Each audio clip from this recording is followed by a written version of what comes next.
আসসালামু আলাইকুম, আশা করি সবাই ভালো আছেন।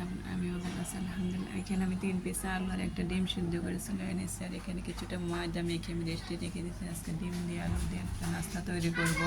এটা হলুদ, ধনিয়া আর এক টুকরা দারচিনি, একটা এলাচ দিয়ে দিচ্ছি, একটা পানি আর একটা লবণ সিদ্ধ করে নেবো। ওটা নিলাম, লবণটা দিয়ে নেবো। আমি হাফ সিদ্ধ করে নেবো। সিদ্ধ করা হয়ে গেছে। তেলটা কমে দিলাম, একটু সয়া সস দিয়ে দিলাম, এটা দিয়ে দিলাম কর্নফ্লাওয়ার দিয়ে দিব, কর্নফ্লাওয়ারটা দিয়ে দিব, একটা নুডলস ছিল সেটা দিয়ে দিলাম। উপকরণ আমি মিশিয়ে নিয়ে ভালোভাবে পাতা দিয়ে দেব। ডিমটা আমি এখন রান্না করে নেব। রুটি বানিয়ে নিয়েছি, এটার উপরে যে আলু আর ডিমের মিশ্রণটা দিয়ে দেবো। আমার আলু মিশ্রণ আর ডিমের মুখটা দেওয়া শেষ হলে আমি দুই পাশে ভাঁজ দিয়ে ভাঙ্গা দিয়ে আমি একটু সামান্য একটু পানি দিয়ে জোড়া দিয়ে দেবো। 2 পিস বানানো হয়ে গেছে। তেলে সবগুলো ভাজ দিয়েছি এক এক করে, যেরকম কালার করে আমি সবগুলো নাস্তা বানায় নেব।